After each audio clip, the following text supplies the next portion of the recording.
Palantir is having the biggest bullish run of its history, with the market expecting ever more bullish news for the end of 2024 and the year to come. It is a very encouraging and rewarding moment for anyone who stuck around for Palantir, and there are many who did. Palantir has always been a popular pick for traders, and now it just jumped on the rocket ship going all the way to the moon. With that being said, many joining now simply don't want to miss out on something potentially life-changing, even though they don't necessarily understand what the company is really about.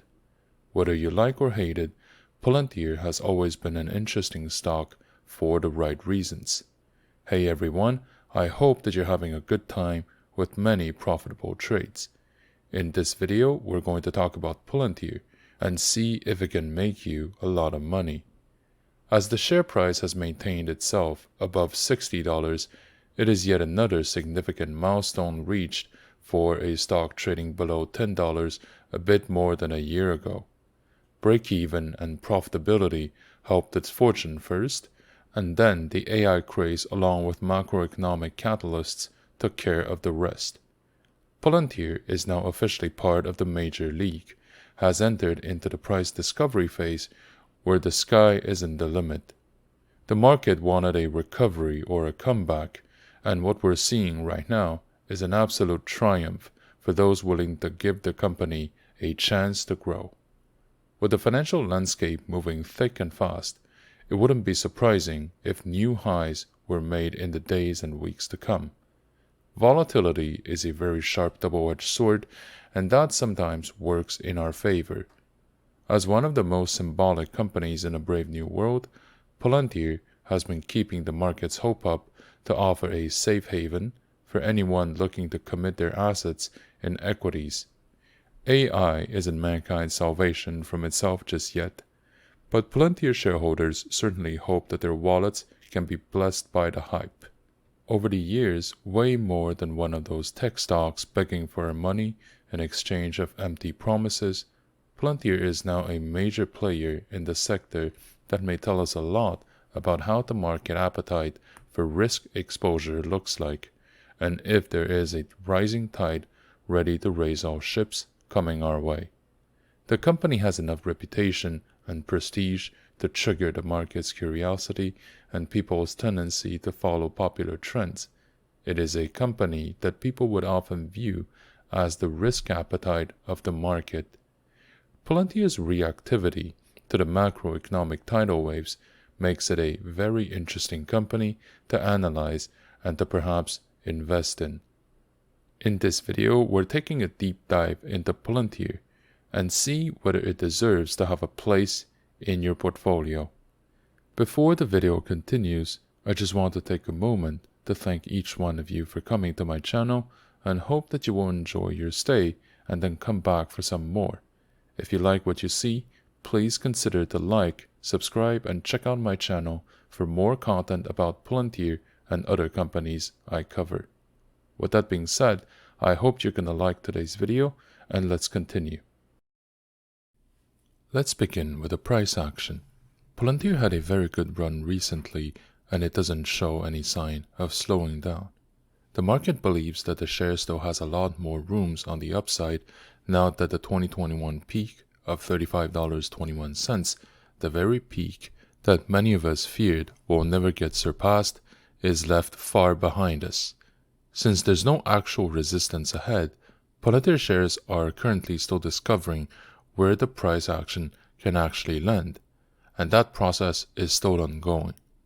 The recent news have been very bullish for the company, whether it's the elections results in the US, the end of conflicts around the world, or many conflicts around the world, as well as the expected ones to end in 2025, or the company's own fundamental news. Last week, the shares opened at $76.07, reaching a high of $77.82 and a low of $71.16, before closing at $76.06. There's an increase of 4.5% in shares price over the past 5 days, with a weighted alpha of 263. In terms of volume, the past few days saw a lot of activities and volatilities that came with the territory. So 126 million shares exchanged hands in one day and saw the 30-day average reaching 81 million shares. Overall, it's very robust for the end of the year, and I think that 2025 will probably follow the same trend. Regarding the current pullback, a possible answer can be found in the correlation between tech and crypto assets in the eyes of many, where a significant amount of traders took profits when Bitcoin reached $100,000. Beyond that, there's not much to mention because, there isn't much to comment to begin with. Let's not forget that some slight pullbacks may be normal looking forward and should be expected as some traders decide to take profit. The market consensus continues to recommend a buy, with the moving averages recommend a strong buy. The current trend continues to be bullish as the recent price action is traded above all simple and exponential moving averages. With that being said, the RSI recommending selling the shares though, probably due to the magnitude of the gains accumulated so far.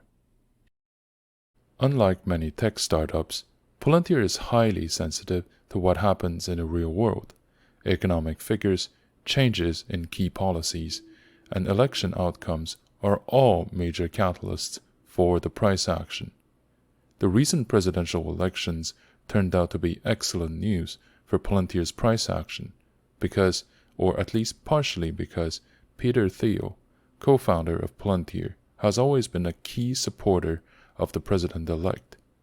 The company has been maintaining and developing its relationships with the public sector for a long time, especially in defense, healthcare, customs, all of which are key aspects of the Republican agenda.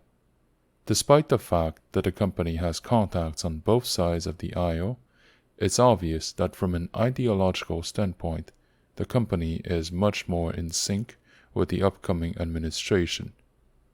In terms of the media coverage, the articles tend to follow where the price action of the company currently is, with a few voices suggesting caution given the gains already accumulated so far, despite a valuation model based on the projected potential of Palantir. Many suggested that Palantir may be on the cusp of more prosperity of growth on the way up, given the election results, the interest rates decrease, and the potential changes on the geopolitical scene. Usually, the news articles may not be necessarily worth analyzing one by one, and yet the overall tone set by the media landscape may be a forerunning sign of a trend continuation or reversal. The stock's price action has been able to hold itself above $60 level so far, while looking for new horizons in the current phase. The valuation of Palantir has been fueled by the company's own performance, the surrounding environment, and the eagerness of investors to find a refuge in an uncertain environment. A lot of people have been looking to find a decent entry point to make a comeback to the equities market, and when the Japanese market liquidated billions of positions, their wish was granted by the fear of paper hands at around $25, and that to date has been the last opportunity to buy Palantir below $30 for anyone interested in its fundamentals. The next target is probably going to be $50 given the current market. Now, the composition of shareholder base is more retail for Palantir rather than institutional, which makes it a stock made of momentum, a lot of anticipation, and a lot of self-fulfilling prophecy as well, instead of level-headed analysis on the actual numbers. We're not here to buy the Palantir that already is, but to own the Palantir that people hope will eventually become in the next few decades. Any rational analysis of its financial results may justify the short-term price actions and maintain the price action to a high baseline, but certainly not to push its current valuation to new peaks, or at least not to the extent people want to trade Palantir for in the first place. We can see that the market reacts far more significantly to the announcements of keeping or gaining new public contracts than any other numbers. To a fault, Palantir remains heavily dependent on the public sector, and it certainly shows in the price action.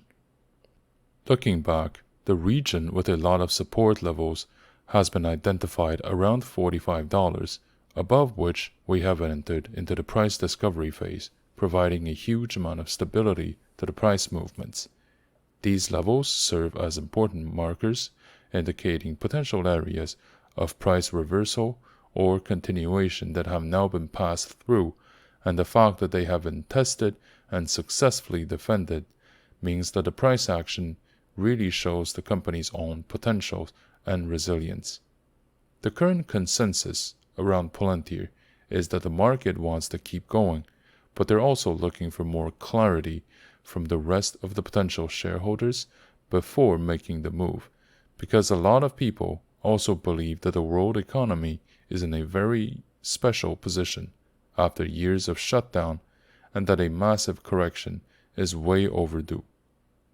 From a longer-term perspective, Palantir has a pretty interesting price action pattern compared to the all-time highs a few years ago, because it has already succeeded in going beyond its previous all-time high, and there's a lot of potential regarding where it might land next. Palantir is a tech company created back in 2003 and went public in late 2020 at the peak of the last market boom. It operates in the data analytics subsector of the tech space and has been one of the leading companies in that area. It is known for its position-taking, the relationships with public sector actors, and its engagement of key members such as Peter Thiel and Alex Karp. Another aspect that sets itself apart from many of its rivals is its proximity with the intelligence community, as the company relied on seed funding from the agencies back in the earlier days. No one ever shouts from the rooftop that they want to do evil, but Palantir certainly doesn't shy away from more delicate situations by working with public sector agencies in legal, healthcare, border control, defense, and law enforcement. Simply put, it is a company that doesn't mind being portrayed as evil and almost wears it as a medal of honor. In fact, shortly after it went public, Palantir decided to move its headquarters from the Silicon Valley to Denver, Colorado. This move was more than a pursuit of lower overhead or a change of scenery, but a statement about the public image it wants to portray. The market has always shown a lot of interest in how the company and the stock are doing. The fact that it went public when the bullish sentiment was sky high in the tech sector could have been a contributing factor, as the world was preparing for a fundamental change about how societies would function in a place where more interconnectivity happens while remaining remote from anybody in the physical world, a technological and societal utopia that was deeply flawed and never truly came to be.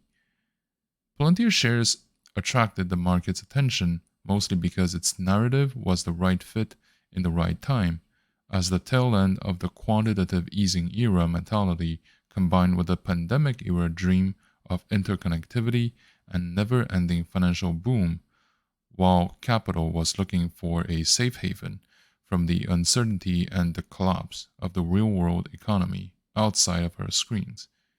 In a way, Palantir symbolized the answer we wanted to slap on all our problems, and for some time it was made true by the supply and demand of modern finance.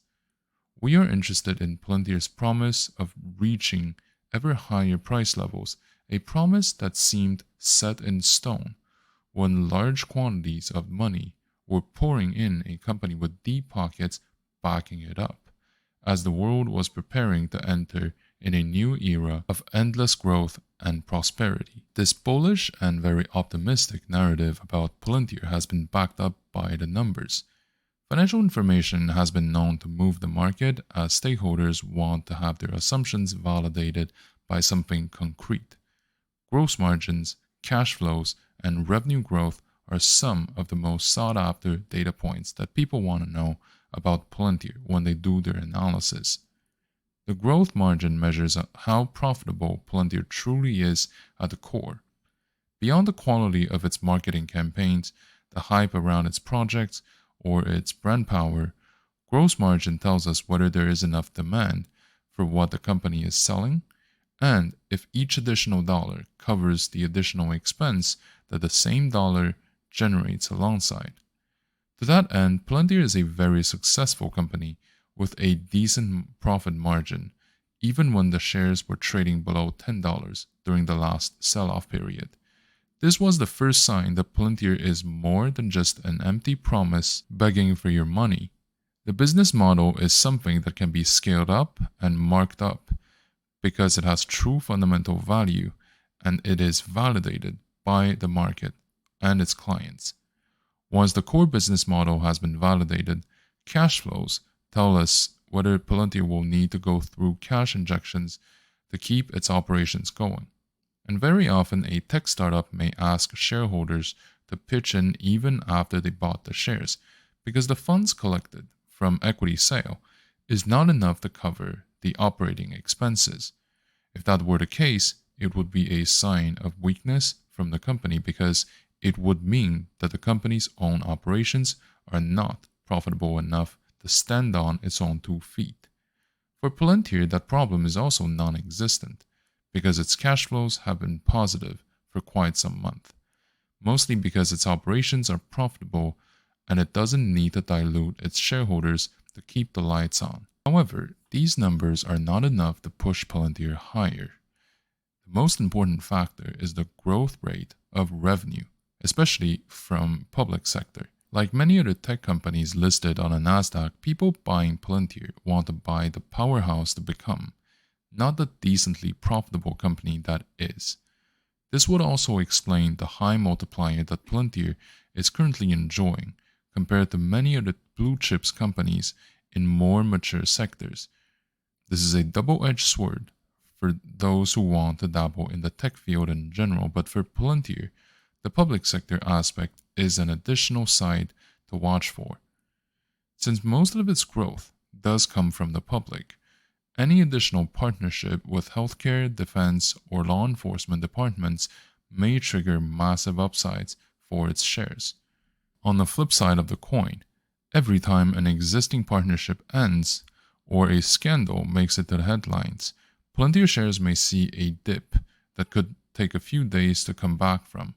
These 3 measures are what define Palantir and may explain its dynamics in the market in general. It is an interesting company that people are putting a lot of hope into because its financial results are good and do suggest that Palantir has the potential that people claim it does. Because Palantir is a highly specialized and unique company that is praised for its technical expertise and noticed for its position taking by its management and shareholders, it's always been the center of a lot of interest, talks, and speculations from the market stakeholders, as well as the media outlets.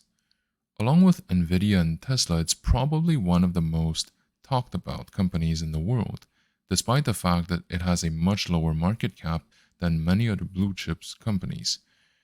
Hardly any day goes by without an article to be written by major media outlets about how Palantir is doing, or where they believe it's going to land. The coverage can be relevant in 2 ways for our analysis. The articles can give us a feeling or a sense of what is the current market consensus about what happened and the mood that is the most likely to influence what's going to happen next.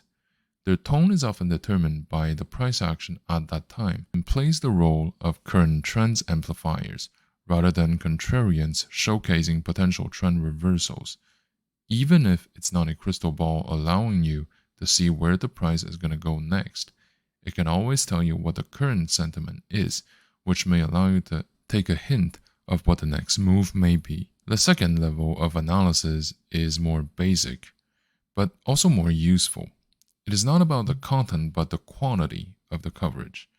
Depending on the number of articles written about Palantir as well as who writes about it, we can have a rough estimate of how popular the company, the narrative, and the sector are in people's mind. Alongside the potential upsides, entire economies may benefit from this as part of trickle-down liquidity from risk-seeking capital. Ultimately, papers want to sell clicks, just like investors want to get alpha. If there are shining bubbles in the market, news outlets are usually very fast to pick them up, validating the overall direction of any subsequent bull runs. The number of articles currently indicates that the market is interested in what happens with Palantir, and the anticipation is a further increase in price when the interest rates begin to decrease and fall. We just have to be careful about the limit of analyzing news articles, as they tend to describe the direction the wind is currently blowing, but far less effective when it comes to predicting where things are going to go next. Now, obviously, since you're looking up about Palantir, chances are there are unique aspects piquing your interest. Trading or investing in Palantir does come with its own upsides, including its unique profile, its potential growth rates, and the existing stability. Palantir is a company operating in the data analytics subsector, which is a very promising place, lots of favorable talking points and potential vectors for future growth going forward. The world is getting more digital and analytical on a daily basis, as more and more business decisions will need data-driven information in order to make that call, as well as to optimize daily operations and locate the trends of the future. Palantir has been trading for a few years, but its existence dates back more than a decade ago, and its expertise does bring it head and shoulders above many of its rivals. It has deep relationships with deep-pocketed public sector departments in defense, law enforcement, and healthcare that we talked about, all of which require Palantir's digital solutions for their planning and decision-making. Unlike many of the Silicon Valley unicorns, Palantir also doesn't pretend that it doesn't do any evil or that it lives in a perfect world. The HQ move to Denver, along with the Davos speeches of its CEO Alex Karp, do suggest that Palantir is willing to take on the challenges of the future and that it's not afraid to say so out loud. The relationships established by Alex Karp and Peter Thiel, two of the founding members of Palantir, have opened many doors in both public and private sectors, allowing Palantir to cruise on the trends. Recently, it also announced that it's going to participate in the trending AI field, which is one of the main reasons for the stock to go from $15 to $30. In addition to all this, Palantir does have a layer of stability that many of its rivals don't have, and that can be seen in its cash flows. Palantir's cash flows have been in the positive for some time already, which is a rare advantage above many of its competitors because it means that a company can sustain itself in terms of the needs and doesn't have to beg investors for more cash injections in exchange of dilutions.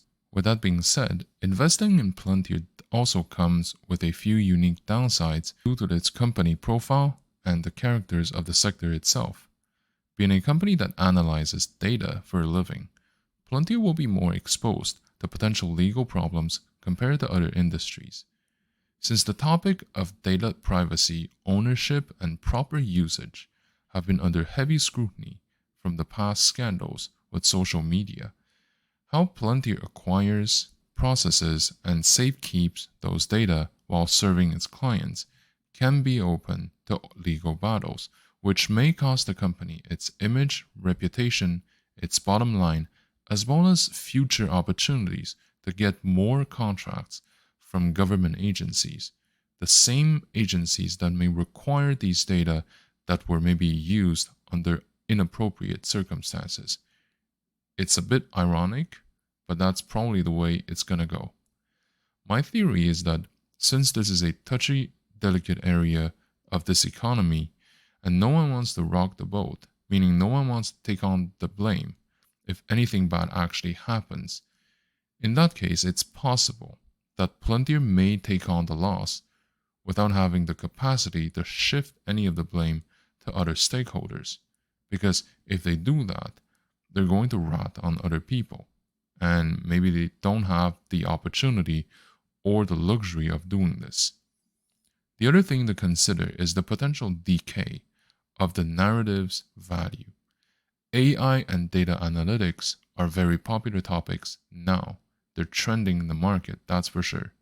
But what would happen if they stop being so popular once a newer sector has been created out of thin air or come back from disgrace? If we look at what happened with electric vehicles, we may see a similar drop in interest for data and AI, along with a potential drop in their market cap value for companies like Palantir. So, what these additional risk factors mean for anyone really looking into buying Palantir is that it is a blue chip sized tech stock with the volatility, or arguably with the volatility of a startup, mostly held by retails. Trading comes at a significant potential price volatility cost, and investing does require a fairly high tolerance of uncertainty. So, right now, the global markets are facing a complex interplay of factors that have the potential to significantly influence the equities worldwide. In this speculative analysis, I believe that the consequences of the global inflation, surging commodity prices, and decline quantitative easing, as well as the rise of inflation rates or interest rates, plus the geopolitical instabilities, are going to play a significant part. The increasing inflation rate has been putting pressures across the globe, threatening the purchasing power, raising the input costs, and impacting corporate profitability. Companies operating internationally may face challenges in managing rising production costs and also to sustain profit margins. Those dynamics could trigger market volatility as investors adjust their risk-return expectations. The upward trajectory of commodity prices, including energy, metals, agricultural products, have been having far-reaching implications for various sectors of the global equities market. The companies heavily dependent on these commodities may experience squeezed profit margins, potentially affecting stock valuations and investor sentiment. The reduction or the end of QE's quantitative easing measures by the central banks worldwide may have resulted in reduced market liquidity. So, this in turn could lead to higher borrowing costs for companies seeking capital, which may also discourage investment activities or will. The elevated market volatility plus the reduced investors' appetite may also continue to occur. Now, the central banks around the world are tackling this delicate situation of balancing the inflation rates with the economic stability and, if possible, growth. Central banks opted for aggressive interest rate hikes to combat inflations. Borrowing costs for companies have been rising, which has also slowed down business activities and also fueling the market's volatility in terms of the equity prices. Now, ongoing geopolitical tensions, including trade disputes, political uncertainties, and social unrests, will inject an additional element of volatility into the global markets. Investors may adopt a cautious approach, shifting towards safer assets, impacting the equities.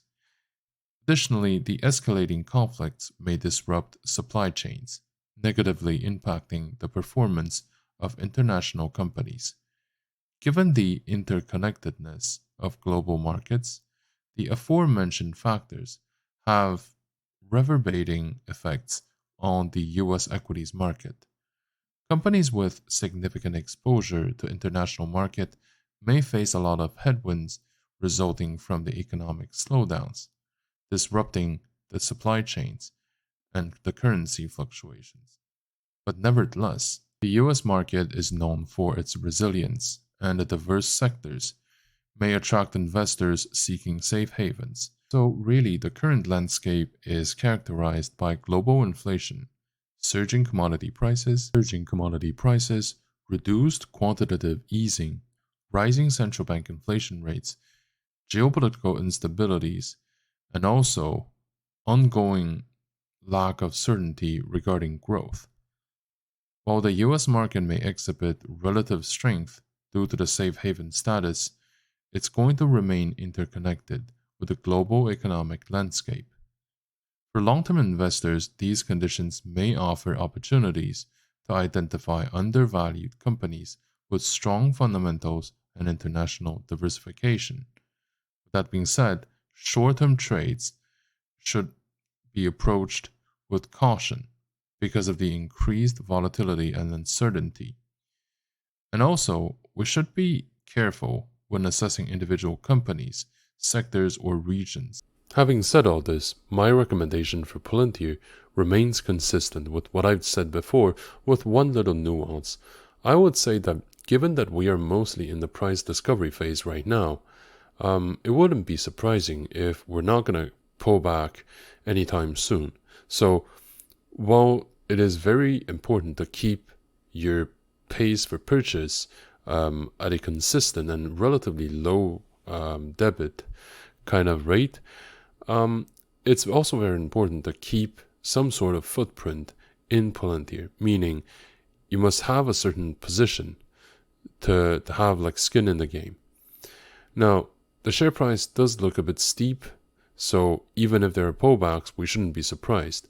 But we should have like one of the scenarios in which at least Palantir will not be pulling back anytime soon, and we should be fine with this as well. I would recommend a maximum exposure of 8 to 10% of your portfolio in Palantir and to gradually purchase it over the next 18 months.